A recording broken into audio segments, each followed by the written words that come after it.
క్రైస్తలో ఈరోజు దేవుని యొక్క వాగ్దానము 1 సమూయేలు గ్రంథం 16వ అధ్యాయం 7వ వచనం. మనుషులు పైరూపమును లక్ష్య పెట్టుదురు గాని యెహోవా హృదయమును లక్ష్య పెట్టును. దేవుడి వాక్యం దించును గాక. ఆమేన్. అవునండి, దేవుడు నీ యొక్క హృదయాన్ని ఏం చేస్తున్నాడంట?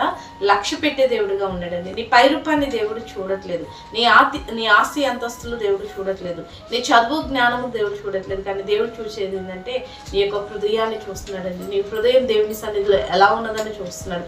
నీ హృదయము ఎలా దేవుని స్తుతిస్తుందని దేవుడు చూస్తూ ఉన్నాడు. కానీ మనుషులు మాత్రం వారి పైరూపాలను చూసి లక్ష్య పెడతారు. వారి అందాన్ని చూసి, వారి జ్ఞానం చూసి, వారి చదువును చూసి, వారి ఆస్తిపాస్తులను చూసి మనుషులు మెచ్చుకునేవారుగా ఉంటారు. కానీ దేవుడు మాత్రం హృదయాన్ని లక్ష్య పెట్టే దేవుడు అండి.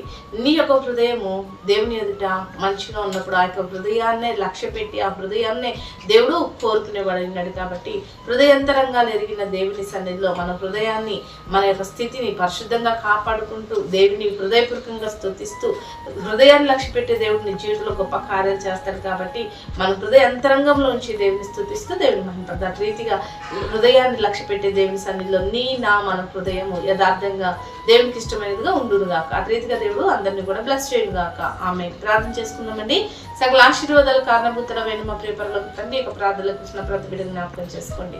వారి హృదయాన్ని లక్ష్య పెట్టే దేవుడు నీవు నన్ను గ్రహించి తండ్రి యథార్థమైన మనసుతో నేను స్తుతించి నేను గణపరిచి నేను ఆరాధించేదంతా ప్రతి ఒక్కరికి దయచేయమని యేసుక్రీస్తు నామములో ప్రార్థిస్తున్నాం తండ్రి. ఆమె.